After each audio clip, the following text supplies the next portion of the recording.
Good morning, Mr. Kakai. Good morning, sir. Yes, Andrew Tanui is my name. Na karibu. Good morning, Mr. Kakai. Good morning. My name is Caroline Kituku, a member of the panel. Good morning, Kakai. How are you? Fine, thank you, sir. My name is Nicodemus Boy, a member of the panel. Thank you. Sir. Good morning. My name is Fatuma Ali Saman, a member of the panel. Thank you so much. Good morning, Kakai, and it's really nice to see you. Welcome to this dialogue. My name, as you know, is Koki Muli Grinyo. Karibu sana. I'm a member of this. Good morning, Francis Kakai Kisinja. My name is Evans Misati. I'm a member of this selection panel. Karibu sana. Thank you. Thank you, members, and our friend Francis Kakai. You have a historical name, Kissinger. So we would like to know you. How come you are Kissinger? And just to get to hear a bit about your life and career, and highlight if there are any awards that you have received in the course of your journey, and finally mention why you think you're the man for Chebukati's position.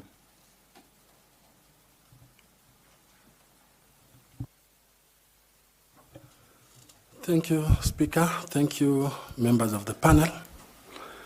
My name is Francis Kisinja Kakai, and I must take this opportunity to thank all of you for having me here and for giving me a chance to appear before you, and I don't take this for granted. As I said, my name is Francis Kakai Kisinja. I'm a lawyer by profession. I hold a bachelor's degree in law from the University of Nairobi. I hold a postgraduate diploma in international trade law from the University of Turin in Italy. And finally, I hold a master's degree specializing in human rights, governance, and aspects of elections. In terms of award, I was awarded a scholarship by the International Labour Organization to go and study the postgraduate diploma in trade law from the University of Turin. Later on, sometimes in 2006, I was awarded another scholarship again to go and study human rights, governance, and aspects of elections at a master's level in the United States of America. In terms of my experience, Chair, and what makes me think I'm qualified for this position, allow me to only focus on the aspects of my CV that is relevant to the position that I've applied for. But I must also mention that I've had an advantage or a privilege of being a lecturer, and I taught at the Catholic University of Eastern Africa, and I also taught at the Kenya School of Law. So let me focus now, Chair, on the relevant experience. I first got exposed to election in 1997. As a very young student then, I was just about to complete my university, and the late chairman of the ECK, the defunct ECK, the late Honorable Justice Zacchaeus Chesoni, gave me an opportunity to work in the 1997 general election. At that time, the ECK, the defunct now, was dealing with the issues of civic and voter education. But if you fast forward now, civic education is no longer a domain of the current IEBC. So Zacchaeus Chesoni then, may his soul rest in peace, thought I will be in charge of training of trainers, in the sense that I'll train so many clerical officers who will then be deployed outside to go and man the general election. After completing that task on election in 1997, so I was actively involved in 1997, after 6 months, the late Chesoni gave me another contract again to be in charge of our warehouse and supervising people in that warehouse where now the election materials, the ballot boxes and ballot papers, you remember those days we were using the black ones, were now being brought back to the headquarters for storage and for purposes of preparation of election petition. Those are what we call sensitive electoral materials. That was the end of my assignment with the Electoral Commission of Kenya. And sometimes in 2007, in 2006, I left Kenya to go and undergo my master's degree in the US. Came back in 2007. That was an election year as well. On 1st of December in 2007, I was recruited fresh from the US. I was recruited by ELOG. ELOG gave me an opportunity to be the chief executive officer. And at this point, I must disclose that Dr. Koki Muli, at the time, was the centerpiece behind ELOG when she was working with IED. So they gave me a job as a CEO, and ELOG was then coordinating elections, observation, and monitoring within Kenya. And it didn't materialize because hot on the heels, UNDP was also seeking for election observation and experts in election to assist in civic and voter training.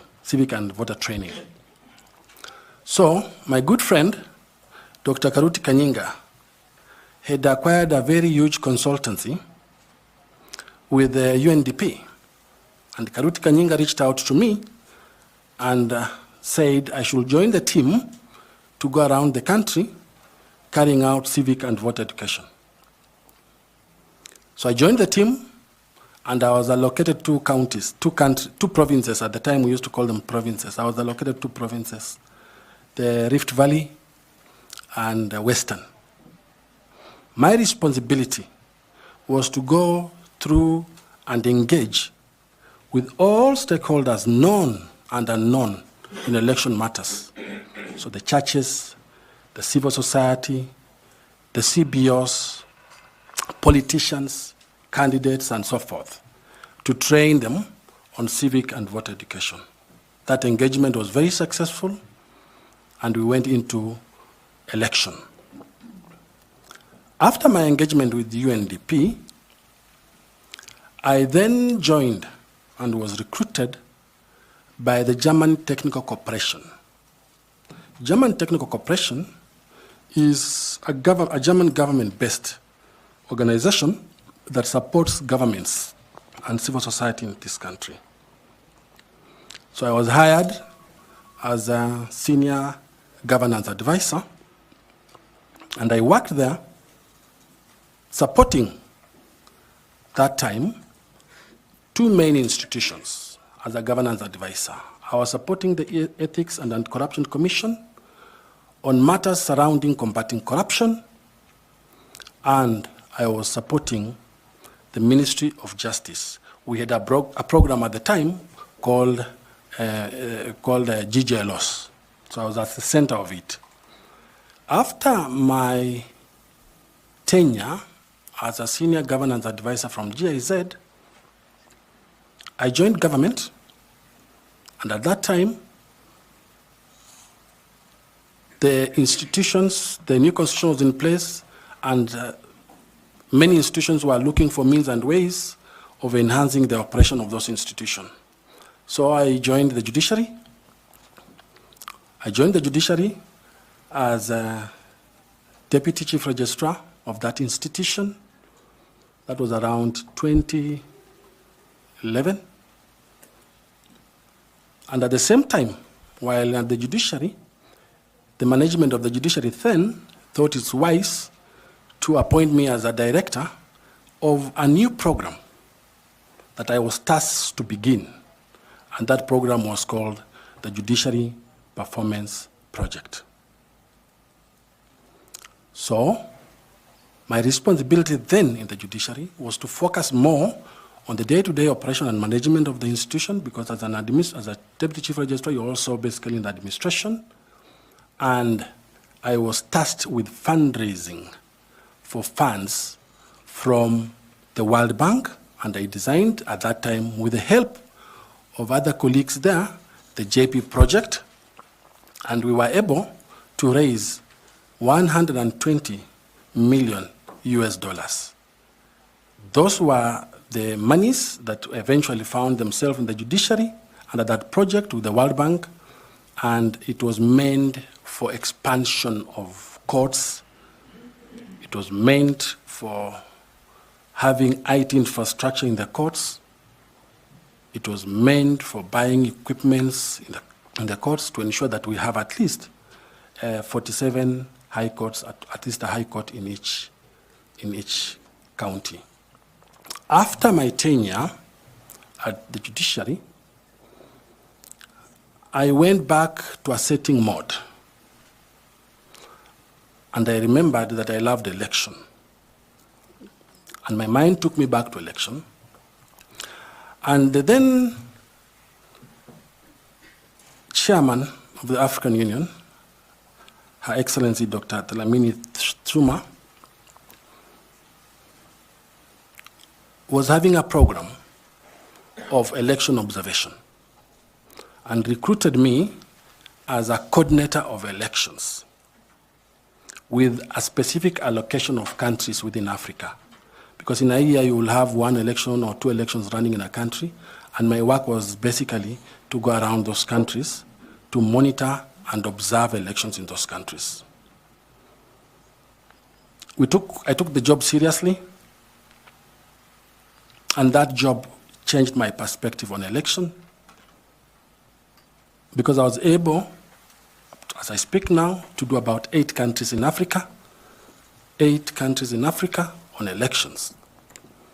Every year, I'll do an election. Some countries I'll go there twice. And my responsibility when you are in that institution or when you're in that position as a coordinator of election, you are working with the EMB of that country. You are auditing the entire electoral process in that country. At your fingertips, you have what we call the electoral cycle, and you are auditing to know whether that country has complied with the international standards, whether that country has complied with the regional standards, and whether that country has complied with the domestic standards, and whether that election is good or not. In between that period, so a number of countries I did under the African Union, but in between that period, the East African community developed a similar model. And then in 2016, I was privileged to be then hired as a coordinator again, in charge of long-term observers, short-term observers, staying in that country for almost 2 or 3 months, and that's normally the model that operates. And I was hired by the East African community to manage the general election of the Republic of Uganda in the 2016 general election in Uganda. That's under the East African community, and I can see the flag of EAC there. In 2021 election, just after the COVID, the Carter Center, under the leadership of Jimmy Carter, gave me an opportunity to go and manage the elections in Zambia. And the elections in Zambia at that time were done under COVID structures and COVID mechanisms. So I was in Zambia for about 4 months, managing the election in Zambia on behalf of the Carter Center. As I said, I've been privileged to do 8 elections. Did you say managing or observing? As a coordinator of election, you are basically managing that election on behalf of the person who has taken you there, but at the same time you are observing. So you are working very, very closely with the EMB and reporting regularly on the challenges, hiccups, and that you are checking there. So you are basically hosted by the EMB of that country. Around that time, I realized that apart from the 1997 election, I hadn't done much in Kenya in terms of active involvement in election observation and election management. So the Standard Media Group came up with an election consultancy. And I was lucky to be on that team again, focusing mostly the 2017 elections, focusing mostly on the technology of election and the voter transmission of the election. That was my focus when I was working at the Standard Media Group. So on a consultancy basis. So I knew exactly where the challenges are. Chair?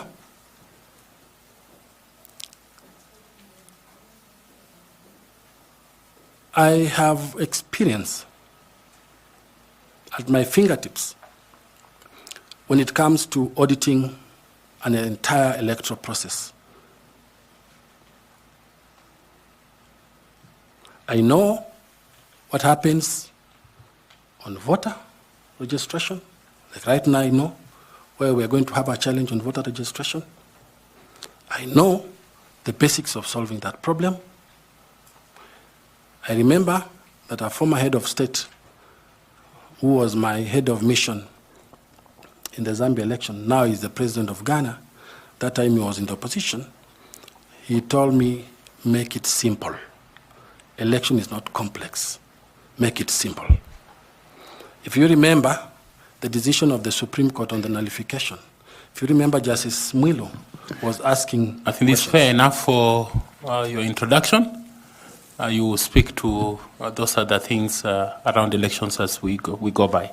Most obliged. Yeah, allow me to ask the Vice Chair to also ask you a question. Thank you, Chairman. Now, Mr. Kakai, I've heard you mention that you have done a lot of electoral observation within Africa. That's right? That's right. Out of your experience, and of course your experience emanating from your entire career, what are the competencies that you have picked, skills and disciplines that are outside the legal profession that you can use to steer the IEBC to the next level as a chairman?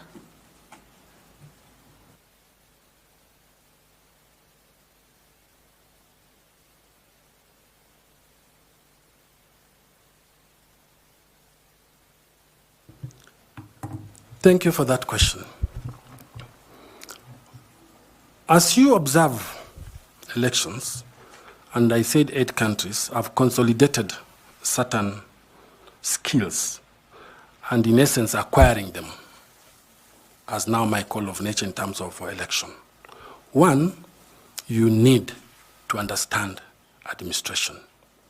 In the countries and in the places I've visited, I've been able to understand that an EMB can easily mess the election if the administration, the governance structures of that institution, and the management of that institution is lacking. That is a skill that I want to import and try it here if I'm lucky. The other skill that I've been able to know is the governance skills. In most of those institutions, you realize that during election, things become so hot, and you need to have somebody who brings in these soft governance skills to minimize or reduce the chances of conflict. That is something that I'll want to leverage on. Another skill that I want to bring is that I have a background of human rights. And in elections, I want to see what is the human right component that we can bring in this institution. Why do we see some members of the IEBC losing their lives, dying, and there's no scheme to compensate them? These skills are what I want to bring, innovate them from other countries. I've seen them working. I want to see how this can work. And these are the skills that I want to bring over and above my legal training. Finally, I want to bring a skill of reform. I've been privileged to do reform in terms of following up on every year's election report whenever a country does an election, and ensuring that those recommendations that have come from those reports find their way in the legal reform, in the policy reform, or in the administrative reforms. That is the skill that I think I have and I want to bring. Finally, Chair, those are hard skills, but they're also soft skills.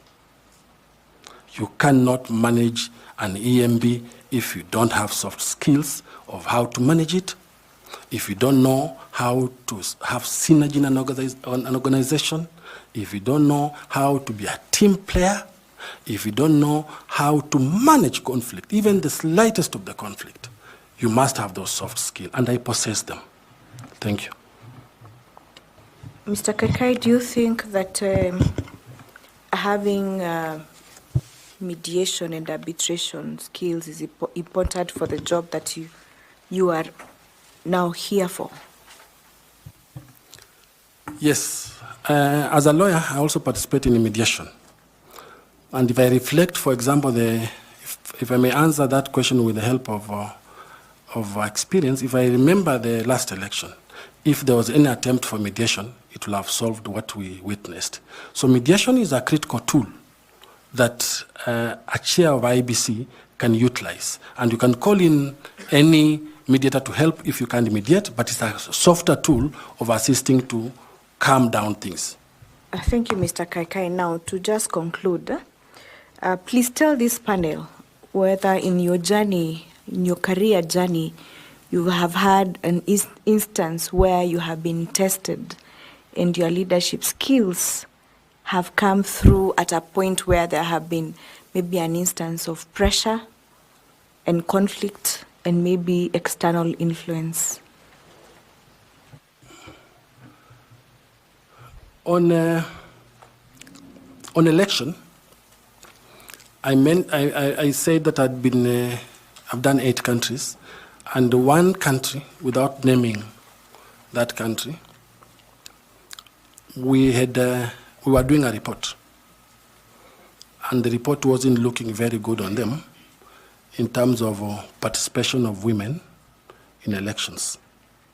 It was really bad, and they didn't want that information, that we try and see how we can make the report subtle, because they did one negative report. That's a test on your integrity as a person. It's a test on your integrity as an observer. And since all of them are the one charged with doing the reports, I said we can't do that. We all witnessed that participation of women is limited. There are very few women, yet you have a legal framework that allows you to have women participating, but you are not utilizing the legal framework because of the cultural imbalance in that country. That is one thing that I was tested. Thank you very much, Chair. Thank you. Thank you, Madam Vice Chair. Allow me to ask Karo Kituku to also engage you in some questions. Thank you, Karo. Thank you, Mr. Chairman. And good afternoon again, Mr. Kissinger. Good afternoon. I would like us to have a conversation around the area for political parties and parties primaries. This is because, as you may know, political parties, if you're successful to become the chairperson of the IEBC, will be your biggest stakeholder. So there is this contention and there is this problem that has always been experienced each electoral cycle on party primaries. That there are challenges that come up with nomination processes, pre-elections, and I would like you to explain to us what you think is the problem and the gap that exists in that area, and how do you intend to address that gap should you become successful? Thank you for that question. Every political party in this country has a constitution. Every political party. These political parties are registered by the Office of the Registrar of Political Parties. The law has allowed the PPLC, the Political Parties Liaison Committees, to take a very critical role in managing of political parties. Now, the conflict of primaries are basically an election in the electoral cycle. And then IEBC has a very big role in dealing with the political parties. Now, the interplay between IEBC, the Office of the Registrar of Political Parties, and the Political Liaison Committee take a very central role in terms of managing and coalescing around political parties. Now, the biggest problem with the political parties comes with, one, the respective constitutions. And what do they say in the constitutions when it comes to coming up with the party lists for their candidates who are going to participate in that election? That is normally the biggest problem. The biggest problem being they do not rely and try to ensure that probably the gender rule is observed in those primaries, number one. Number two, the issue of PWDs is not observed in that list, and the issue of women and minorities are not observed on those issues. So that is where normally the problem and the anarchy and the confusion appears whenever political parties are doing their primaries. So to navigate around that issue, and of course the issue of funds in terms of allowing women to participate, to contest an election, and it's a very confusing thing. So to manage that conflict within the political parties there has to be a very strong stakeholder engagement of the political parties themselves to relook at their constitution and their rules in terms of nomination. The other thing to do is to tap on the skills of PPLC, which is by law one of the conveners in terms of bringing together political parties and as well as the IEBC. Number three, IEBC to have very strict rules on when to accept this list or not to accept this list. I know that one of the contention is the female, the male, and the minorities and the PWDs. Although we do not have a proper framework to ensure that political parties comply with the party lists to be gender sensitive, you still have to think of other means and ways of coming up with a representative list. Thank you for that. So what in your view is specifically the mandate of the IEBC to ensure that the political parties operate within the legal framework during the nomination process? The IEBC, by law, is required to liaise, coordinate, and operate together with the Registrar of Political Parties, because the Registrar of Political Parties is the one that's appointing them. But at the same time, the IEBC at the same time is supposed to be, they have very strict guidelines on how those political parties are supposed to behave, how they're supposed to deal with. You look at the Political Parties Act, if they're supposed to comply with those regulations and the rules under the Political Parties Act to ensure that they comply with the law. Does the IEBC have any obligation to supervise the political parties' nominations? Yes, it has. Tell us more about that. It takes me back to the question that I was saying, the interplay between the political parties, liaison committee, the IEBC, and the Office of the Registrar of Political Parties. So the IEBC will comes up with rules to ensure that the political parties comply with those rules in terms of nomination, the rules for nomination. And if you fail to comply with those rules of nomination, then there are consequences to that. Okay, so again, another area related to that is on the campaigning financing. There is no law currently in Kenya that guides the financing of campaigns. So what would you propose to be measures that can be undertaken by IEBC to regulate that area? Thank you for that question. The campaigns finance, there's a campaigns finance law. It's called the Campaign Finance Act of 2013. What happened is that when that act came in place, the law was silent. Who comes up with what we call regulations? So we have the act in place and a detailed law, but we do not have regulations that support that act.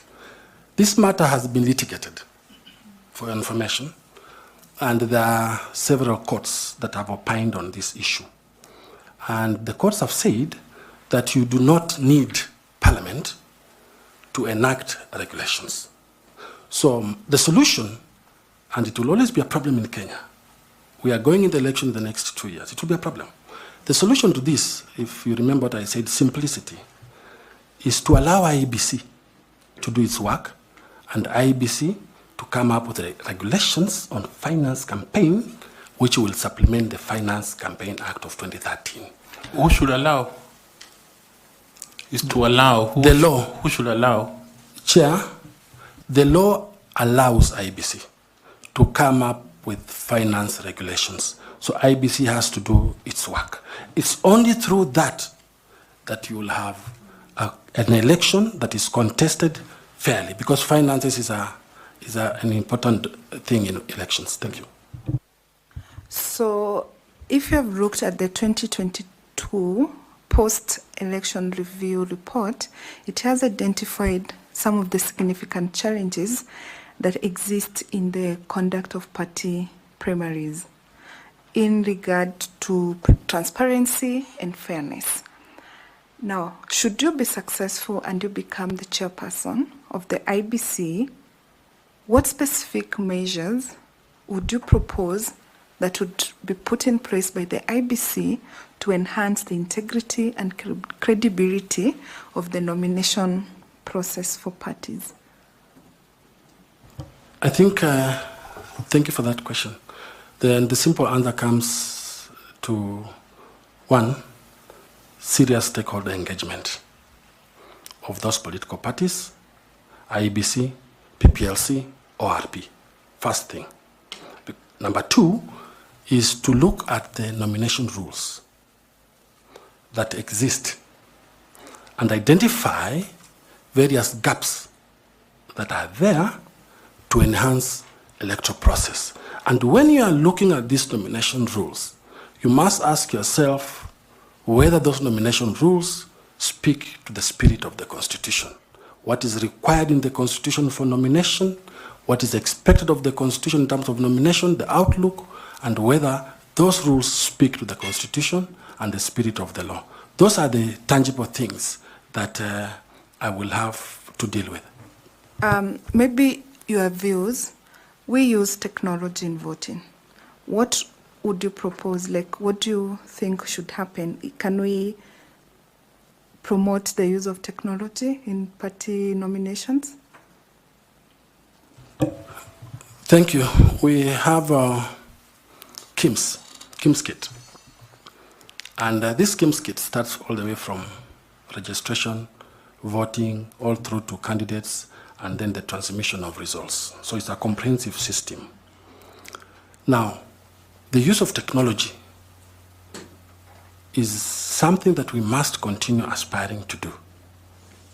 And we need to come up with a new platform or a new portal or a new system to ensure that even the technology is used during the party primaries. Because even we are looking, and I'm a student who says that even we need to be moving to have technology doing the AI technology. Well, voters, how do you reach out to these voters and you don't have money for voter education because countries never fund for voter education? Can we harness that to use AI? We've seen AI doing very well in India and doing very well in the US. So technology, there will never be a deficiency of using technology in an electoral process. And technology answers that question of how simple is that election. All right, thank you. And lastly from me, what should you become successful, what would be your vision for the use of ICT and basically modernizing the electoral system in Kenya for the next 10 years, 5 years? You can take us gradually, 5 years, 10 years. What is your vision? What do you think the ICT should look like? We must start by priding ourselves as Kenyans for having an ICT platform in an electoral process. So where we are okay.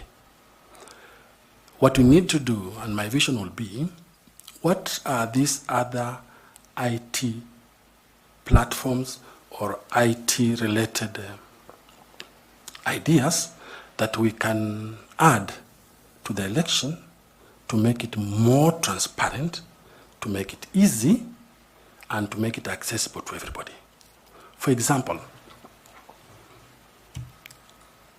why can't we have IT being incorporated in voter education? Why can't IEBC come up with IT in voter education? We focused more on result transmission. And most of the energies for Kenyans were focused on results transmission, and particularly the presidential. But we left a lot of IT space. So we can have that. Technology doesn't just mean the computer. It also means social media, any other facilities that are using technology, Twitter, X, Facebook. How can we use these things to ensure that IEBC is 100% IT friendly? And these are some of the things that will be my vision, to ensure that from the button of your phone, you can ask a question, for example, what is the name of my polling station? That's use of technology. And it will come and tell you your polling station is this. How do we enhance that? If you want to know about your civic rights or your voter rights, it should be at the palm of your hand. So we can encompass these things and enlarge the IT scale in terms of election management and observation, and in terms of election preparedness throughout the electoral cycle. So as a last follow-up question, then what would be the use of technology in detecting and preventing electoral malpractices? Thank you. The electoral malpractices are many, and the law establishes them. And one of the electoral malpractice is misinformation or disinformation, for example, because there's so much that goes out there which is not true information about really what's happening. So depending on the IT expertise that will be there, and depending on the program itself, then it should be able to detect and block that which one thinks is a problem. If there's a misinformation coming in, for example, you can have, before the election, you can have an information like, oh, a certain candidate has died, and therefore there will be no election there. And so that will depress the person who is coming to vote. So can we have a system, and that's entirely within the ICT department of the IEBC, that now tries to sieve and say this is not true, and the only true information reaches out to the voter. So IT is something that is expensive, though, to have IT systems in place, but I think it's a worthwhile cost. Thank you so much, Mr. Kissinger. I wish you the best. And thank you so much, Chairman. Thank you. Allow me to ask Dr. Koki Muli to also engage you with some questions. Thank you very much, Chairperson. And good afternoon, Kakai. And it's truly nice to see you. I actually had forgotten that we had offered you a job. But I'm really happy, as we kept on saying then, and we keep on saying here now, it's actually about the country. And any contribution that we make towards democratization process is contribution towards value addition to the process.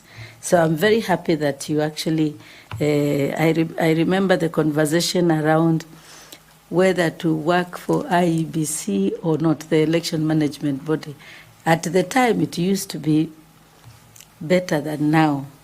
And therefore, we are actually quite happy that you could be as one of the applicants to be here to be interviewed for the position of chair. So karibu sana. I wanted to put you at rest and also to tell you that you have mentioned that you managed 8 elections, e.g. in Uganda, in Zambia. I wanted to know exactly what you did with the EMBs to manage the processes, and also for how long was this assignment? Thank you. Thank you, Dr. Koki, for that question. One of the main responsibility of a coordinator of elections, whether you are hired by the African Union, by the East African Community, or the Carter Center, or any other observer group missions, your work is to pitch camp at the EMB. Your work is to carry the electoral cycle with you and tell that EMB, this is the electoral cycle that you are supposed to respect, that you are supposed to adhere to, with the view of having a credible election. You camp there. You then start evaluating as a role each step of that electoral cycle. Did that EMB, election management body, miss anything on voter registration? Did it miss anything on candidate registration? Did it miss anything on campaign finance and campaign issues? Did it miss anything on voter education? If it did, you then identify those issues that were missed, and those issues form your recommendation. As I said, my responsibility was to come up with a mission report, and therefore it forms your recommendation to help that EMB manage future elections in a better and transparent manner. You also, as a responsibility, give them guidance, advice of where you think they ought to improve. You check them. We call it checkmate. You check them. You also warn them that don't go that direction, go this direction, because the law allows you to do that. Finally, it was my responsibility to read the entire constitution of each of those countries you are in at a given time, and to read the entire legal framework in those countries, and then advise them based on the legal framework. So that was basically the responsibility. Thank you very much, Kakai. You are also, you mentioned to us that you are also bringing in some skills in reforms. We are very concerned, of course, about the perennial problems we have, the challenges we experience every election year. There are always problems associated with acceptance of election results or challenge of the same, especially presidential elections, since the 2010 Constitution. We want to have a rebirth, to have a country where the election management body, i.e. the IEBC, that if you are successful, you will chair, must midwife a transformative process that gives us election results that are accepted by all contestants, and that within a peaceful environment where the election is professionally conducted and so on and so forth. So if you are successful in this position, there will be a lot of work that requires to be done to achieve what I've just said. So with those transformative and reforms skills that you are bringing in, identify for the panel the 3 priority challenges that face the electoral democracy environment in Kenya, or that the 3 challenges that the IEBC faces in advancing its work. Just 3 challenges, and then outline for us how you prioritize them and how you will address them to give Kenya that dream destination I've just described. Thank you.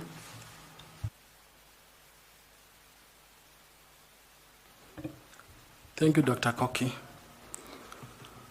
One of the biggest challenges from where I sit will be you have so many gaps in the law. And those gaps have been taken care of by judicial decisions, but those gaps have not found themselves in legislation. That's a very big challenge for the IEBC in terms of reforms. How do we deal with these gaps? Are they doable within the shortest period of time? Is it something that we will go into the next election with these legal gaps? I'll give an example on the greatest reform challenges we have. We are lucky that we have the Elections Act, which is, I think, over-legislated. But we have a constitutional challenge that we'll have to deal with as we go toward the next election. How do we deal with the issue of boundary review and delimitation? We all know that the timelines has expired. That's a very hot potato in the room. How are we going to deal with this? The issues of protected constituencies. So that's one of the biggest things that we have to look into. As we deal with the reforms, we also have to ask ourselves, how are we dealing with the issue of credibility as a big challenge for IEBC? We year in, year out, we are told that the institution is not credible for good or for bad reasons, for known or unknown reasons. You are going into another election. You have 2 years to election. As chair, if I'm lucky, how will I enhance and ensure that that issue of credibility is dealt with? Because it all begins with the issue of credibility. What advantages do I do? What do I do to go about it?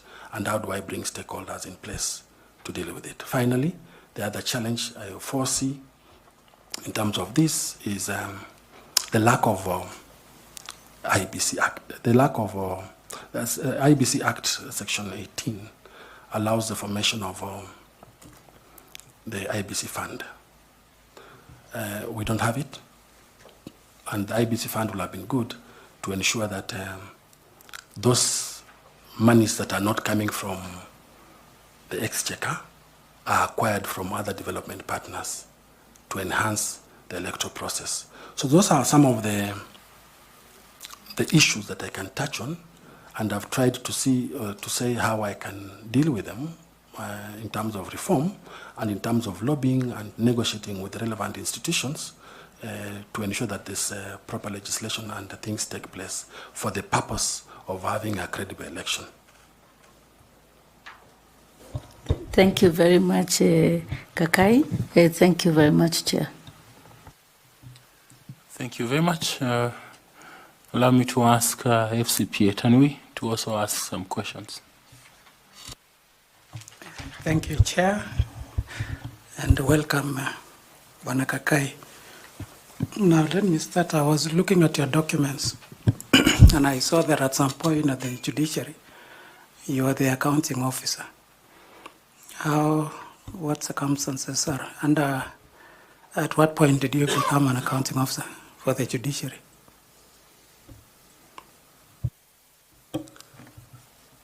My substantive position at the judiciary was a deputy chief registrar. But at some point, or at some time, the then chief registrar exited. And as they were seeking for a replacement, any institution in this country will always have a temporary person as an acting accounting officer. And therefore you are limited. The terms of reference are, you are not a full accounting officer, your terms are just limited for holding the position. So you don't incur anything. You don't approve any payment. You only spend what was approved by the former accounting officer. So it's an interim measure which is normally put in government to ensure that there's no vacuum. So it was for a very short period of time without the authority to incur.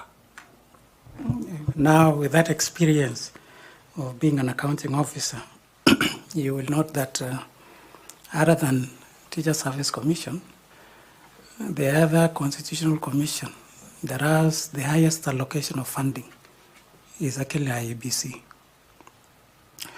So what would be your role as a chairperson of IEBC with regard to management of financial resources of the electoral management body? Thank you. If I happen to be the chair, I hope I will, of IEBC, my responsibility is not that of an accounting officer, because IEBC, being an independent institution, has a CEO. The work of a CEO is basically the accounting officer. My responsibility as chair will be oversight. You oversight the operations of the CEO or the secretariat. My responsibility will be policy.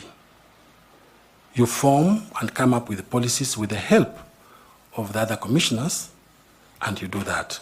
The only issue that the chair has in terms of controlling the accounting officer is if you look at the corporate governance of IEBC, which happens to every other institution, is you have a commissioner from for example, IEBC, you have 6 commissioners. You have a commissioner sitting in various committees so you have 6, IEBC I think has 9 committees, HR, IT, and audit and the rest. So you'll have a commissioner sitting there.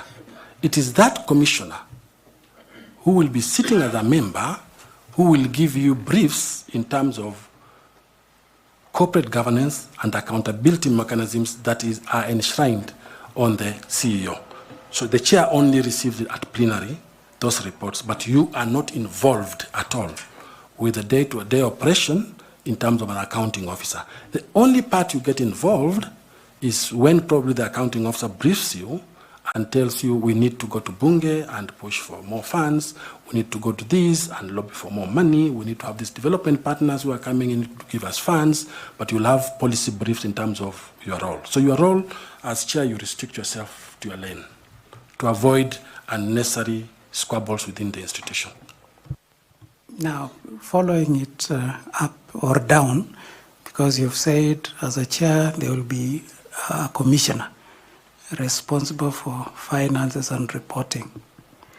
Sitting as a committee in that committee. Sitting in the committee. And I would assume they should be like the finance committee.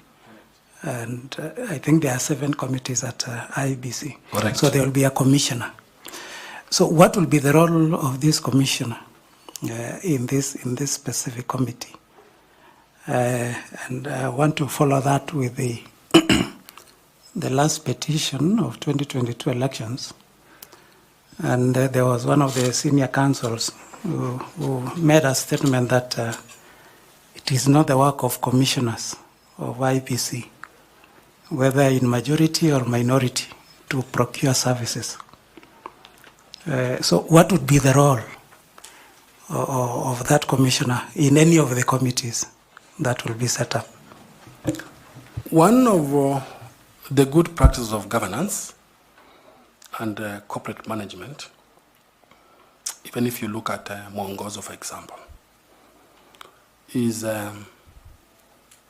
you cannot leave the CEO, who is the accounting officer, to run the show alone without oversight. Remember, one of the responsibilities of the commission is to oversight. The only way you oversight, in my view, will be sitting in those committees. You need to know, for example, if they are procuring ballot papers. Was the law followed? Was the best bid awarded? Are all the procurement regulations followed? Are all the financial regulations followed? Are we in line with everyone? Have we sought for opinion from the Attorney General or whatever it is? You need to be there. Now, your role there is therefore only oversight and knowing what's going on. Remember, the spokesperson of the IEBC is the chair. So if the chair is not represented at committee level by his commissioners, how will he then be a spokesperson to speak about what? So that commissioner in plenary will give the report to all the commissioners that I sit in HR. These are the challenges in HR committee. How we are solving in this committee is like this. So we are moving forward. I sit in ICT. We don't have proper documents, or we don't have proper systems for the next election. We want to purchase systems. You are feeding to the chair. So if chair is asked by members of the fourth estate, he will say, I am aware what's happening and I'm oversighting. So you can't ignore it. And that's why we need to have synergy in that institution. The role of the chair, the role of the other commissioners vis-a-vis the CEO, you work together. Now, that is your proposed way, but the reality on the ground, which is actually confirmed by Public Accounts Committee and even the Auditor General in the various audit reports, is that there have been instances where the commissioners and even the secretariat have had conflict, either in procurement process, and we've had cases, I think they cited even the KIMS kit, the procurement of KIMS kit. So as a reform expert, because you've told us one of the skills that you have are reform related. So how would you address that? Because the reality on the ground is that there have been issues of conflict between commissioners on procurement-related matters with the Secretariat. Thank you. I will take them through Mwongozo as a starting principle. Number two, I don't think it's in the interest of any commissioner to go there and start getting involved in the nitty-gritty details of mismanaging or managing the affairs of the committee. I think, and sometimes it's very difficult to legislate some things. Some things is just common sense, and some things is just, what is this in humanity? You cannot legislate everything. You cannot have policies to everything. One needs to know that my role and responsibility as a commissioner is to know how we are dealing with, for example, ICT system. And the only way you know is to be in that committee and informed.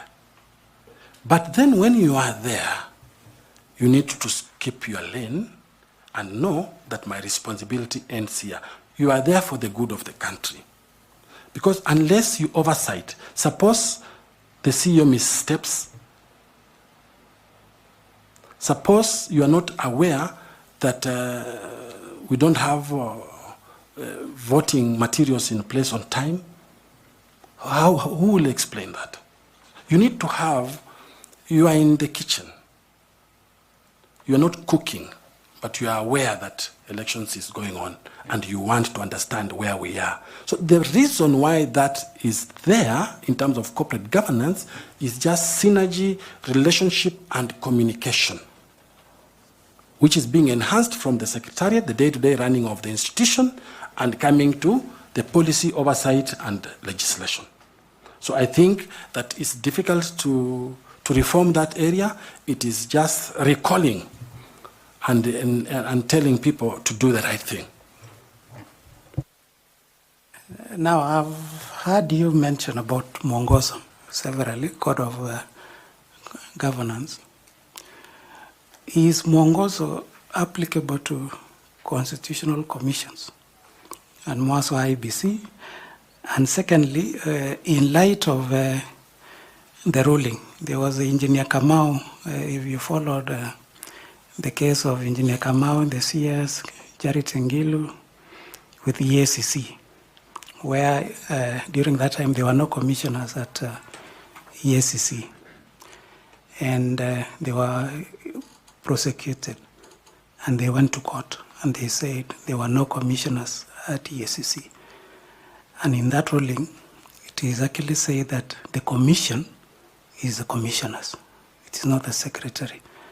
So that there can never be a commission without commissioners. So looking at Mwongozo as a code of governance, to what extent then is it applicable to constitutional commissions? Thank you. Well, when you look at the history of Mwongozo, and if my history serves me well, Mwongozo came in as a code of principles. And it was one of the key recommendations in the Kriegler report. We all remember that Kriegler came in this country for specific duties and reasons. So in my view and my understanding, Mwongozo has very nice tenets and principles there.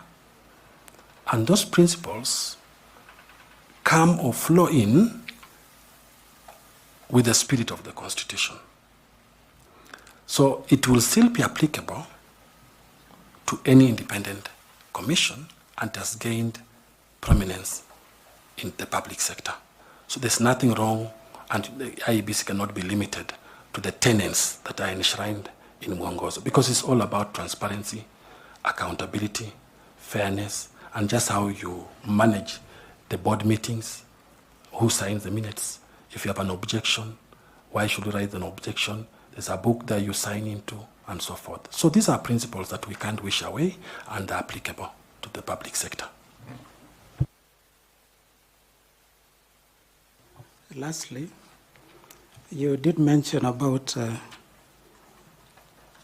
the Campaign Financing Act, and you did mention that the regulations are yet to be, is it enacted or approved by the National Assembly? What did you? The regulations, yes, are supposed to be enacted, enacted by the IEBC. National Assembly has got no role in the regulations. So I believe you must have done your background study before you came for this interview. So what is the status of those regulations? Have IEBC drafted them? Have they ever been presented before the National Assembly since 2013 when the Act was enacted? I wouldn't know, because that issue was live in court. So this is guesswork. There's a possibility that IEBC was waiting for directions from the court, because this issue has been litigated in court. By the time the court was making an opinion that National Assembly is not involved in regulations, I'm not so sure whether IEBC has now enacted them. But I'll also assume that probably they're in draft form, ready, but they are waiting the commissioners to come in and then officialize them. I tried to look at, in my research, I tried to look at the website, and I noticed that they didn't even have the current strategic plan. So probably it's one of the issues in the current strategic plan if the new commissioners come in. So my guesswork will be, I'm not sure the status. I don't know whether they are ready or not ready, but all I know is that the new commissioners will have to deal with the campaign finance regulation in the shortest time possible before the next election. Thank you. Lastly, related to regulations, I think under the Statutory Instruments Act, the National Assembly normally says that all regulations have to be presented before them for approval before implementation. Yeah. Does that apply for constitutional commissions, and in this case, IEBC, that requirement? Again, when you look at that ruling, and this is where many courts come up with different rulings on this issue, and sometimes Kenyans get a little bit confused. But unless that ruling has been appealed, I'll stick to that ruling. And the ruling was to the effect that IBC has full mandate to prepare regulations without involvement of the National Assembly. So I will stick there. I'm not so sure whether the lawyers appeal or whether there's an appeal on board or not, but at the same time, I know how important it is, because the National Assembly are politicians and they are stakeholders. So I know how important it is to have stakeholders engagement through those regulations, because there has to be something called public participation. So my assumption then will be that when they came up, or when they will be coming up with the regulations, there will be some public participation, and that public participation will then involve politicians, and politicians will have a say, because you can't rule away the involvement of politicians. So as much as our law is very descriptive, as much as our judges stick to the law, because that's what they are trained to stick to the law, there is what happens in the machinery on the ground is different. So I think that engagement is critical, and that's why we have the Political Parties Liaison Committee, body under the law, which can navigate around these issues. Thank you, and wish you all the best. Thank you, Chair. Allow me to ask James Misati to take up and ask some questions. Thanks so much, Chair. I also take the cue to also ask you a few questions related to the governance of IPC, if you are given the opportunity to be the chair. During the elections, the scale and magnitude of the general election, hiring of temporary staff is usually inevitable. From where you sit, or from your experience, what do you think will be the risks of hiring temporary staff during that short period? And how do you propose to mitigate any of the risks, if any? I didn't understand the question. I'm asking you that during the general elections, like 2027, it's always almost inevitable that you have to hire temporary staff, the clerks and other people. So what do you think are the risks that are associated with such hiring, and what do you propose as mitigation of such risks? I understand you now. In election and approaching election time, the work becomes too busy at any EMB. But because EMBs are limited, they rely on poll officials hired from outside, clerks and so forth and so on. Now you have 290 constituencies, and therefore you have to hire people to fill in the 290, to man those 290 constituencies. Now, the risk with that is cost. the cost implication. The cost implication of hiring, every polling station I think has 6, if my memory serves me well, 6 polling clerks, and you have a presiding officer. So if you take that, you multiply by the number of constituencies, and you multiply by the number of days that the election is being done. Normally it's done 3 days. It's a very expensive process. So the main risk of that is that it makes the election become very expensive. To mitigate, it will need serious stakeholder engagement to know whether we should continue hiring polling staff for the shortest period of time and spend so much money, or do we approach like other countries where I've seen public servants being recruited. Of course, they don't earn a salary to do the election work. That happens in so many countries, but then there's also a risk to that. But the main risk is cost involvement.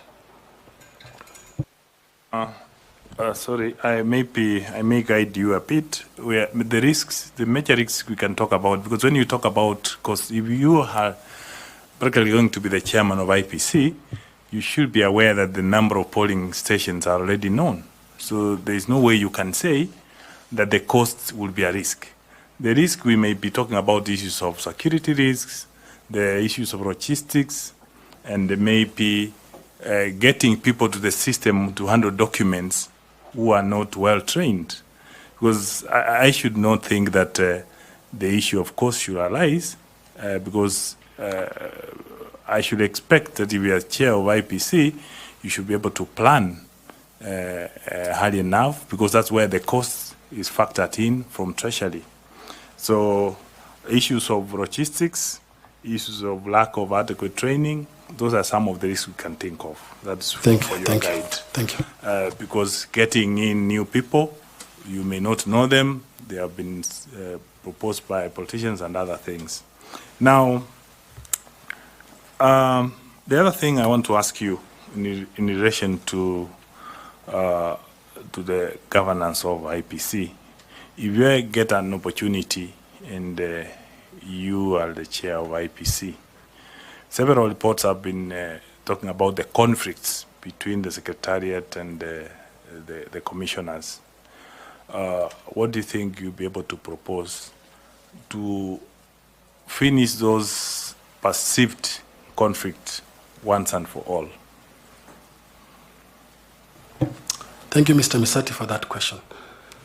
The chair of IEBC has specific mandate and responsibility, and is the head of that institution. The conflict that has existed, I think, in the last 10 years between the Secretariat and the Commission is something that, when you look at the governance structure of IEBC, is something that is well documented in terms of what the two heads are supposed to be doing. But I think what I will do personally will be the issue of creating very strong synergy with my commissioners, the issue of having soft skills in mediation that we spoke about, the issue of encouraging people to focus on what brought us here as opposed to unnecessary conflict. So you mitigate these conflicts in the boardroom, you synergize, you talk to them, you are their head, you are their boss, you talk to them, you encourage them. Because some things you can't legislate beyond what human being can do. So I will more of apply soft skills to ensure that conflicts do not arise. But also have regular meetings with the CEO, because the CEO is basically the secretary of the board. So have regular meetings with the CEO and bring those conflicts in the boardroom and find out where is the problem and how can we solve it. Because remember, the current IEBC is going to be there for only 2 years and elections are online. Did Kenyans take you there to go and start fighting in the boardroom? Kenyans took you there to deliver a credible election? Can you focus on the mandate you're supposed to do? So more of synergy creation. Thanks so much. The last question from me. From the recommendation of the Krieger report, they recommended that the professional body of IEBC, like the Secretariat, to be very independent. Do you think it's practically possible?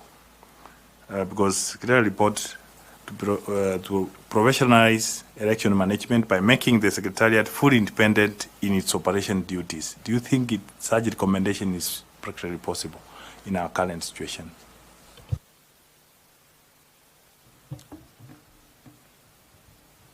I remember, and Dr. Koki, you can remember this, we used to have a discussion sometimes back when we were disbanding ECK. And the reason why we disbanded ECK is practically what you are saying. Eh? And we said that even the name must change from Electoral Commission of Kenya to independent. And we came to double IEBC, and we were fighting with that issue of independent. Now we have IEBC, we're still fighting with the aspect of the I, the independence.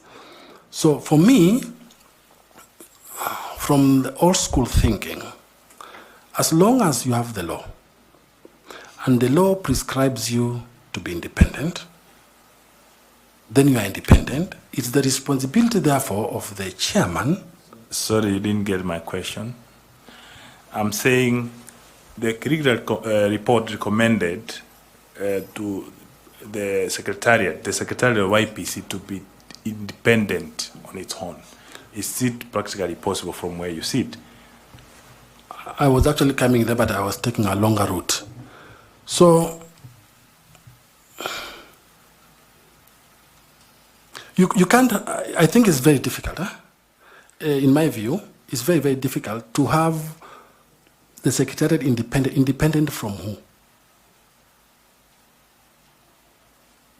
Are we saying, there are some recommendations are normally given in reports, but these recommendations sometimes are superfluous. You can't say that a secretariat to be independent from who? Why do you want to be independent in the first place as a secretariat? I think it's the organization, the whole organization, the secretariat and the commission that should be independent. Thanks so much. I agree with you because it's actually the commissioners who are responsible, who take charge, and who are answerable to the Kenyans. Thanks so much, and I wish you well. Thank you, Evans. We now move to Fatuma Saman to ask questions, please. Thank you, Chairman. Mr. Kissinger. Is it okay to call you that? I was named after Henry Kissinger, the former U.S. Secretary of State. Okay. So I pride myself to be called Kissinger. Okay, good to know. If you look at the recent years, public trust in IEBC has been dwindling. And so if you get an opportunity to become the chair, what are these things you'll do, or rather initiatives that you'll put in place to ensure that the institution wins back public confidence?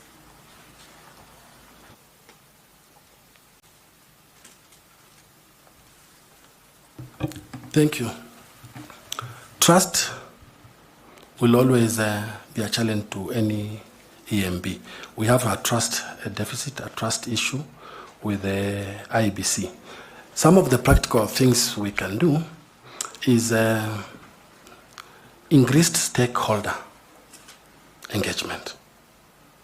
You need to bring together all the stakeholders in the electoral processes and discuss and come up with practical solutions on how do we deal with this issue of trust. Because once you don't have trust, then it will challenge you with the issue of credibility of the election. Number two, you need to have a very strong communication team or communication strategy. What is it that you are doing?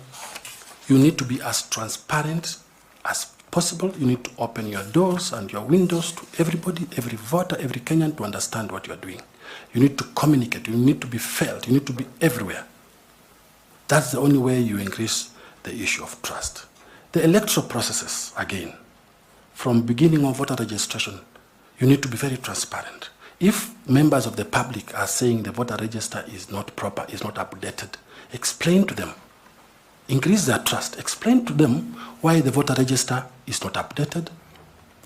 Tell them and give them very practical solutions what you are going to do as an IEBC to have a proper voter register, because a critical document when you are going to the election. Voter education, you need to explain to them. So that trust issue entirely means you need to enhance it through those mechanisms that I've talked about. But more important is communication. You need to be trusted before that voter goes to an electoral process. Just as a follow-up, how do you balance between independence and stakeholder engagement? Because there are, of course, stakeholders that if you do not engage wisely, the institution may lose its independence. So how do you balance between that? And unfortunately, when you are working in the realm of elections, you must have a stakeholder engagement, because it's the stakeholder engagement that gives you the trust issue that we are talking about previously. So you must have stakeholder engagement. And luckily for us, we have even legislated the stakeholder engagement. That's why PPLC exists, to bring these parties together. And also, situations arise when all voters want to engage with you. But when you are engaging with the stakeholders, you are limiting yourself only to the process of election. You are limiting yourself only to the transparency of the election. You are limiting to yourself of only the gaps that exist in the process that you want to fix with the help of those stakeholders. For example, if you are going into an election and you don't involve critical stakeholders like women, organizations, or PWDs, or minorities, you will have a problem. But now, how you limit that engagement to independence is that you allow the engagement to take place, but you go back and say, I am independent, and I'll only stick to what the law says that I must do, and therefore you will give me, as a stakeholder, you will give me input, but that input, if it will compromise the independence, then I will not do it. Thank you. Thank you, Chair. Mr. Nicodemus Bore, do you want to engage the candidate? Thank you, Chair. Kissinger, when you are describing your CV and yourself, you said you are a reformer, and would wish to tell this honorable panelists an area in which you have really taken up on reforms, and in case you get the opportunity to serve as a chair of IEBC, what kind of reforms will you bring forth to the Commission?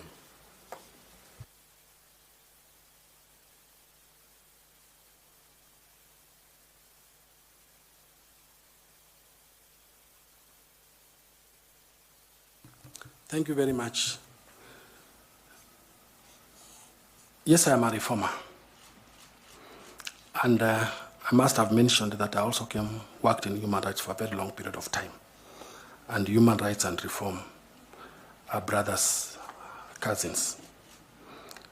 In the judiciary, one of the biggest reform program that I was engaged in is the Judicial Transformation Project. And I had mentioned to it previously, which was a US-funded, World Bank-funded project that transformed that judiciary to where it is. I pride myself for that, and nobody can take that away from me.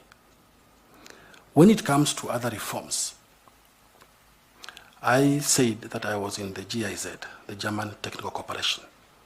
My work was basically reform. Reform-based in the sense that you follow up laws which have not been enacted, and you ensure you enact. And we were supporting the Ministry of Justice at the time with a lot of reforms during the GJ laws, and supporting the ethics and anti-corruption with combating corruption on laws on corruption. That is reform-based. When it comes to, if I happen to go to IEBC, what reforms will I do? One, have a desk, recruit a person, or if there's there's a legal department there, have a desk in the legal department. Have someone follow up on legislation, policies, and reforms that are pending, that have been enacted in Parliament or that are pending somewhere and so forth, and have them in place. For example, that we spoke about the issues of boundary. We don't have a law on boundary delimitation, but the law is somewhere in the Senate still being worked on. So can we talk to the senator who has proposed that law for boundary delimitation, Senator Kajwang? Can we tell him to speed it up, and what requirements does he require? Because we are critical stakeholders in this electoral process. Number two, the law says we should have an IEBC fund, a fund which can change the dynamics of elections in this country, because it will allow basically voters to be properly educated, because you can seek funds from other stakeholders. Can we have this in place as a reform mechanism? So these are some of the basic things in terms of reform that can assist the IEBC. Policies and regulations. We spoke about regulations which are not in place, they are lying there, or they are supposed to be done. That is the critical work in terms of doing these elections. So some of those reforms are the ones that I will pioneer and I'll push for with the help of the Secretariat and other commissioners. I thank you for answering that. You said you worked very closely with EACC on reforms and doing laws that help in anti-corruption. In the year 2020, it's in the public domain that EACC recommended the prosecution of former Chief Justice. Was it Chief Justice or Chief Registrar? And among the people who EACC recommended for prosecution was also your name. Maybe you give us a little background on what had transpired, and in the same time, this position you are seeking requires confidence in the public. So with that, a little bit of interruption by EACC on your reform agenda, can you please give a little background on what transpired and whether you are cleared or not? Thank you very much for that question. When I was at that institution, and as I said before, we pioneered a program called the Judicial Performance Project Program. And there was a lot going on. And we moved in at a time when the new constitution had actually come into place. And therefore, we are pioneering reforms in the judiciary. Some of the things we were dealing with were issues of computerization of the entire judiciary. The other things we were doing or dealing with in that project was the issue of construction of courts across the country.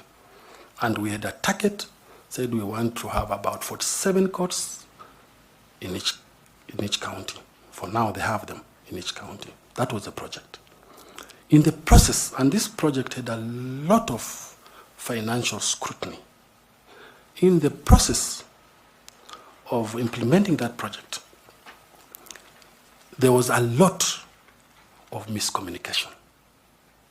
There was a lot of discommunication, disinformation. People didn't understand what was going on. So when there were issues or investigations touching on one of the courts that had not been constructed, the investigating agencies heard about it and moved into the institution. Fortunately, there was pure miscommunication because that particular court had been constructed in a different site. So when that happened, of course, challenges like that arise, and we learn lessons from that. The correct information was given to them, and eventually that claim was dropped. And I have given the ruling and supplied the ruling, which clearly says that. So that is what happened. So in terms of loss of money, there was no loss of money, and it's in the public domain. In terms of whether that court was constructed, yes, it was constructed, and they know where it is. So that is what happens. But I must say, in public service, you serve, and while you are serving, you don't understand what will hit you. The only thing that can save you in public service is doing the right thing. Sticking with the law, staying with the law. Rumor can come up in public service to completely finish your career.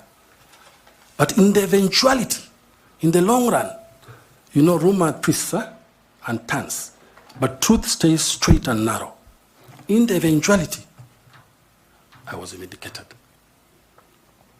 because the court is there.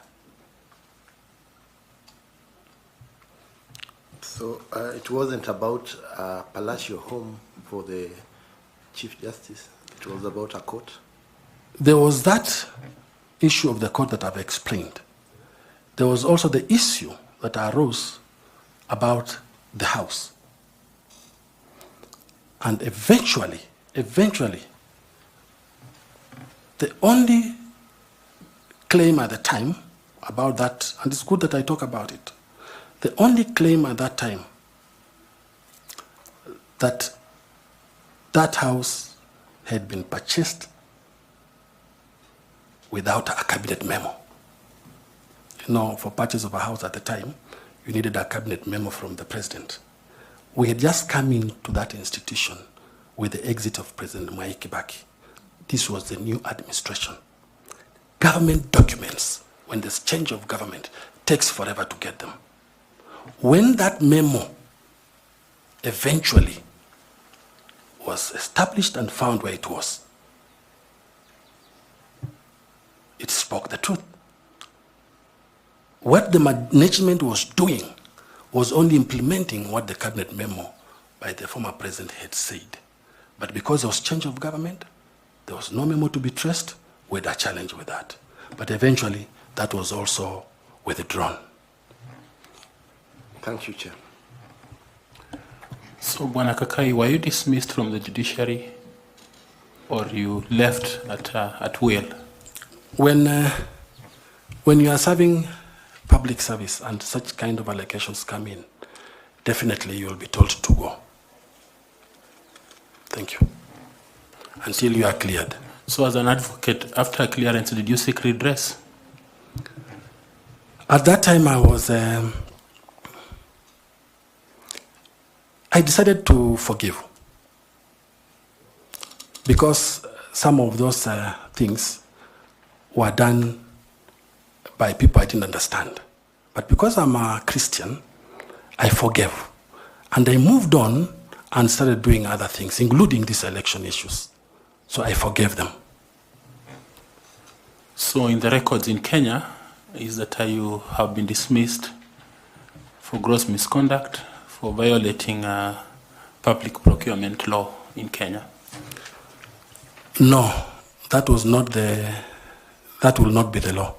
That will not be the thinking, that will not be the understanding. I was not dismissed on those grounds. What were the grounds? You know, when that happened, they said that everybody must go, and processes must take place, and procurement and the EACC must come in and do the investigations and so forth and so on. So then, ideally, everybody was then let to go. And that's what happened, and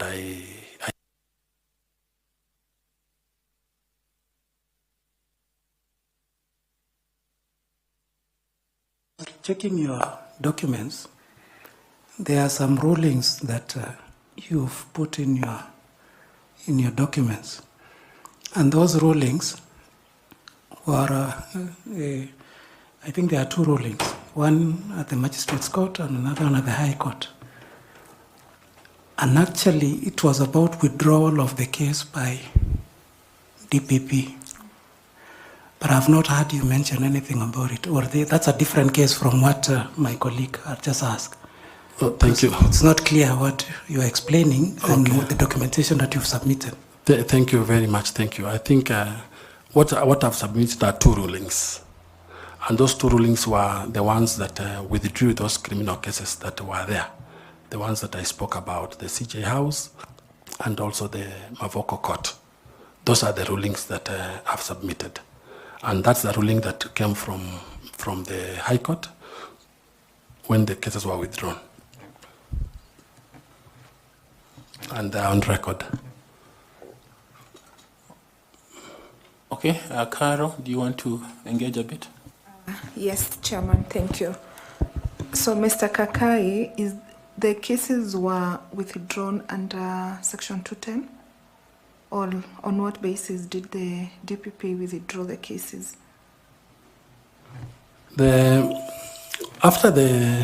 At the time when the cases were withdrawn, there was a lot of investigations that had taken place.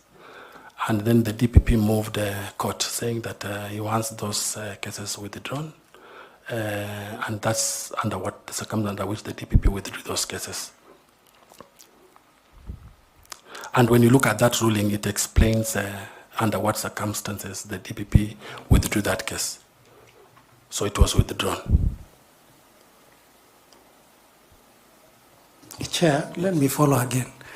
Now, you will note in those rulings that it is not about, they were withdrawn on the basis of that judgment of Engineer Kamau, the ESCC investigating.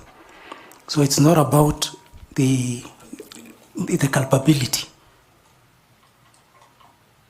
It is the fact that ESCC, when they were investigating, they were not properly constituted as a commission. So, and I hear you are saying you are acquitted, you didn't want to follow it up. So kindly clear or clarify for us. Thank you. It happened 10 years ago. This is an issue that happened 10 years ago in 2015. And when we went to court, of course, we defended ourselves. And eventually, after about almost all witnesses had actually testified.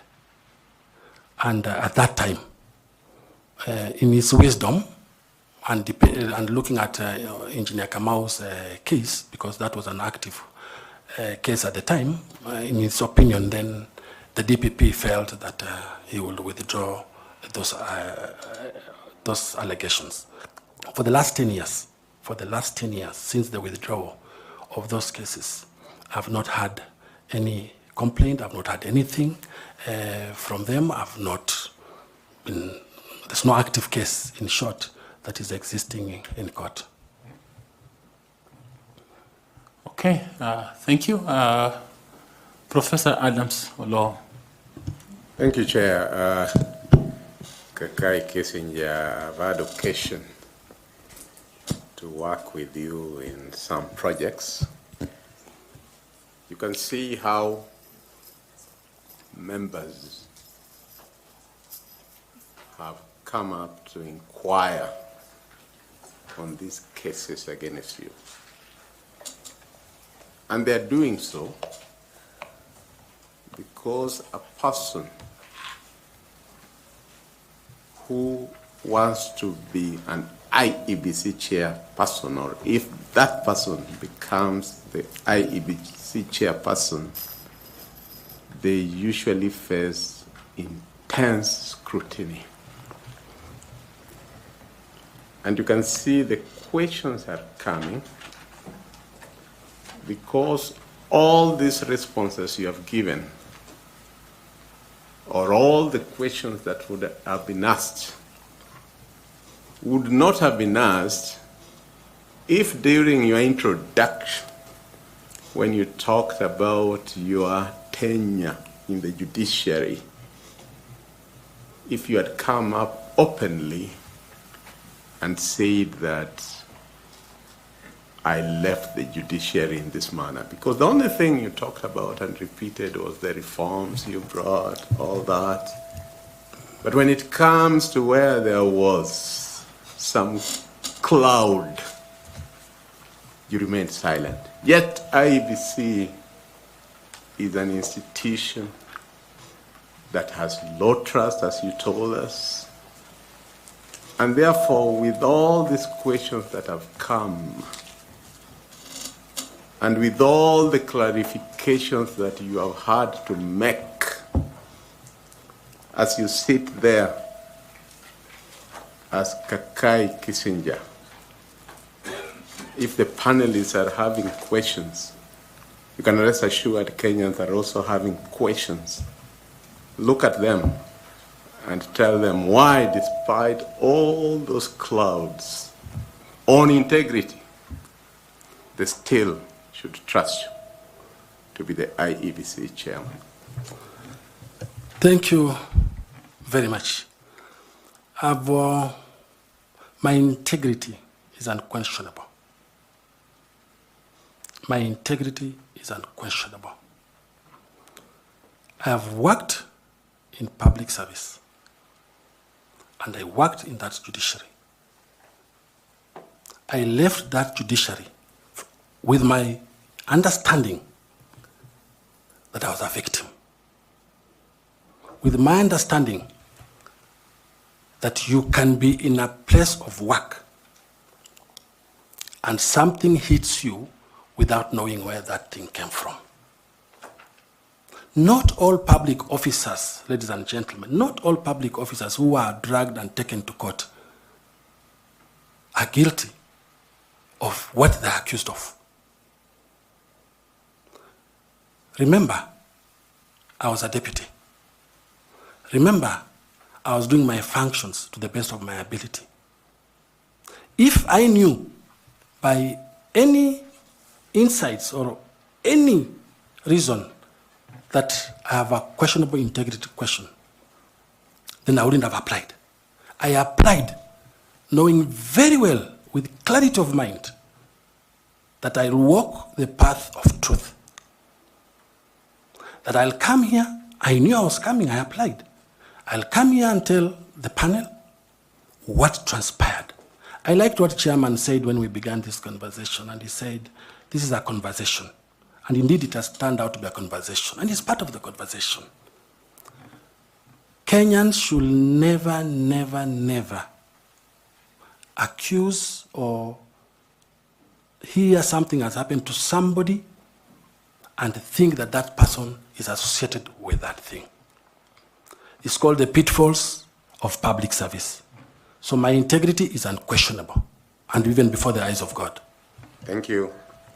In your previous leadership roles, and there are many, can you tell the panel the 3 challenges that you overcame and that will be relevant to your role as chairperson of the IEBC, and how you navigated and solved those challenges?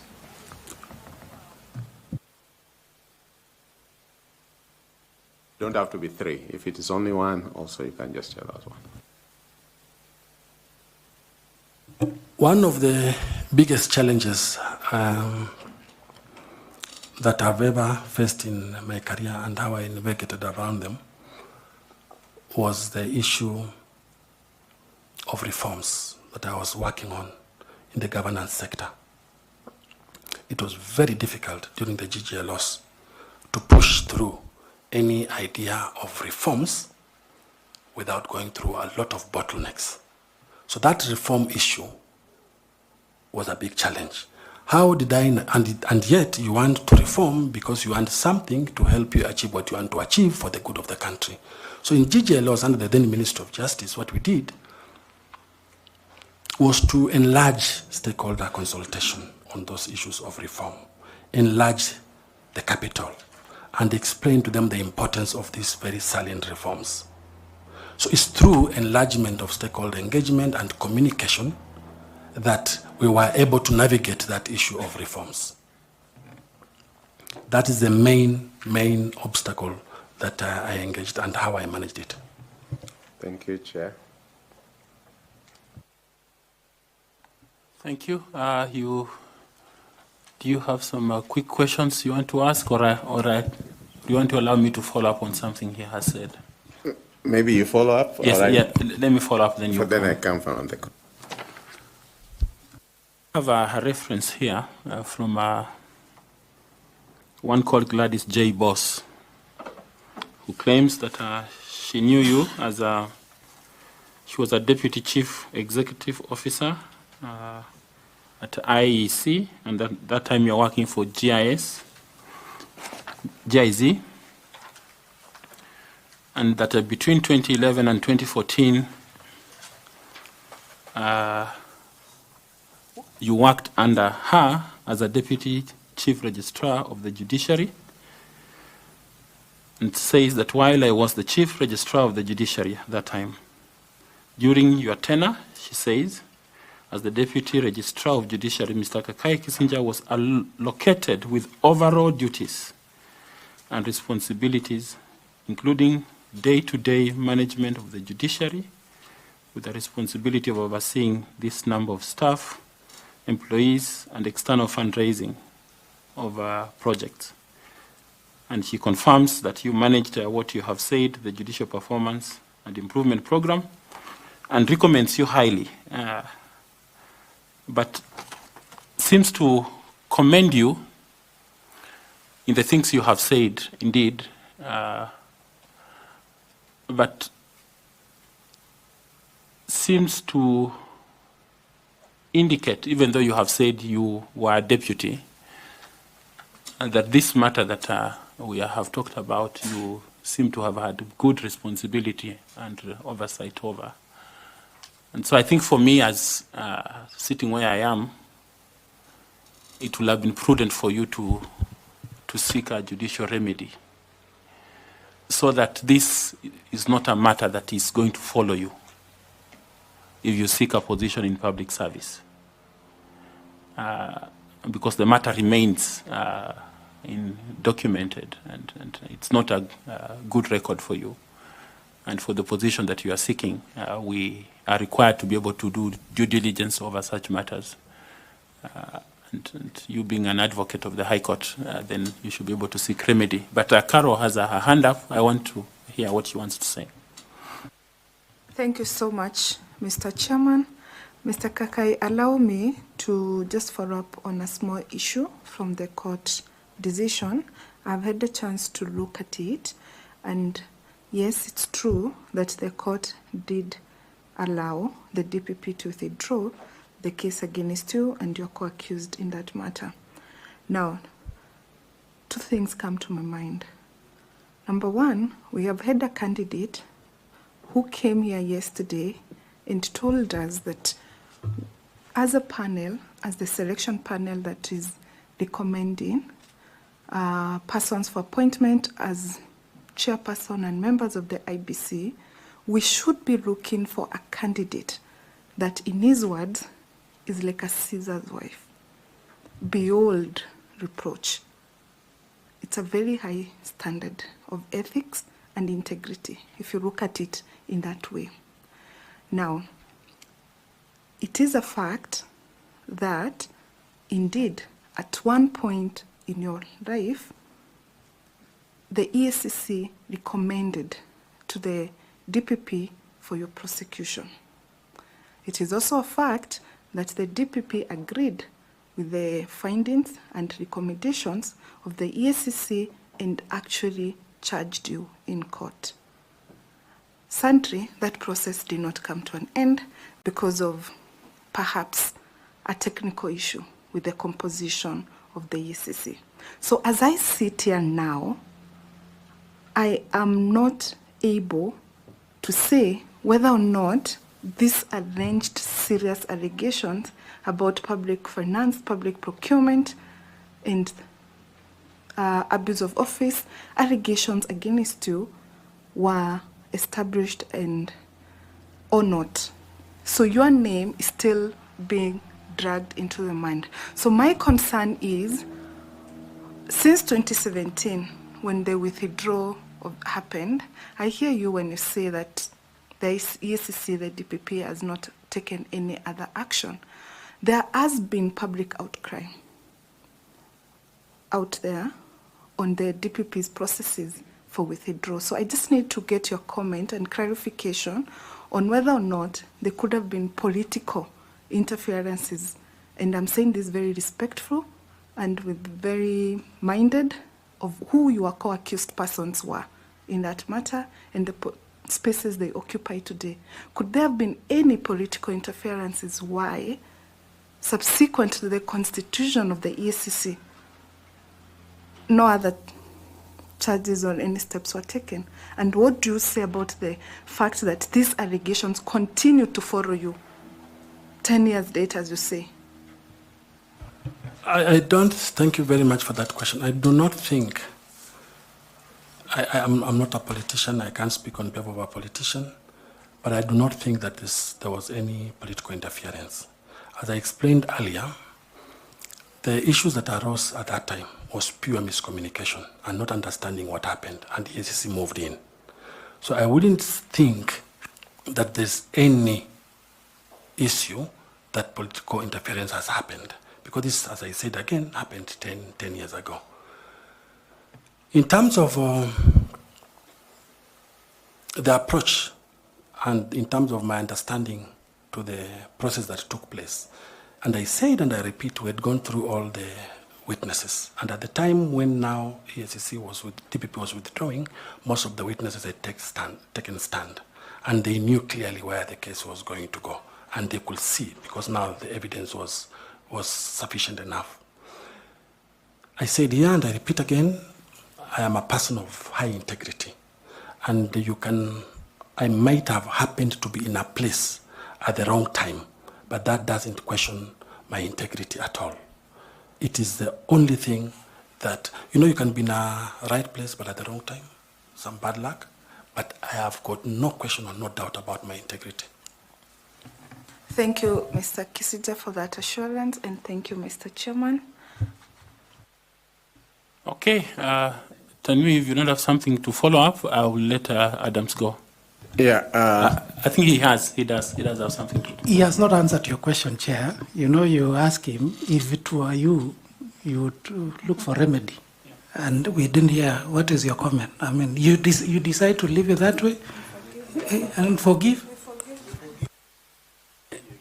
I said, and I'll repeat,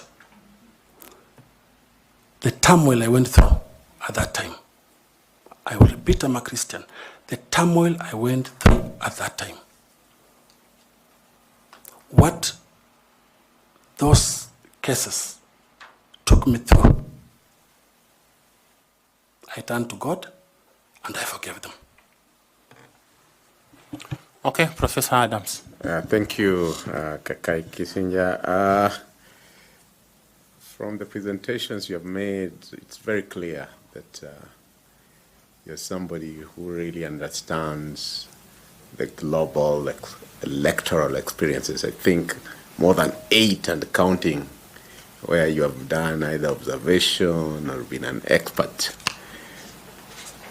Globally, list the 3 conventional electoral systems that countries apply and tell us which one of those that are applied conventionally globally does Kenya use? I'll mention 2. We have the civil and political rights as a convention. No. I'm talking of electoral systems. Okay. On the electoral system, we have the first past the post, winner take it all. That is what we are using in Kenya.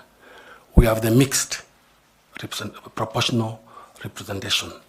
That is another legal system that can be used.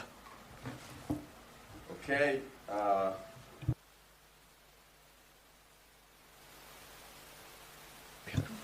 Sorry for that. In Kenya, for one to be declared the president, what is the threshold for you to be declared president-elect? One, you definitely contested. Number two, you got 50% plus one of the votes that were cast. Then you also got 25% in terms of about 25% or something in several counties, in 25 counties. Thank you, Chair. Thank you very much, Mr. Kissinger. It's been a great pleasure listening to you, learning, indeed, in the true sense, from your experience and from the great work that you have done globally and on the continent. You have certainly had a mark on these electoral processes in this continent, and we want to thank you for that, and thank you for expressing your interest in this position. We have finished our questions to you, but I don't know whether you have any questions that you would like to ask us or any comment. Thank you. I will only have a comment. Thank you for giving me an opportunity to present myself and to showcase my passion for elections and what I'll be able to contribute. I don't take this for granted. I thank you all for that opportunity. Thank you. Thank you very much. You have a bottle of water before you. Feel free to carry it and use it. And remember to pick your documents. They are with us somewhere. One of us will be able to give them to you.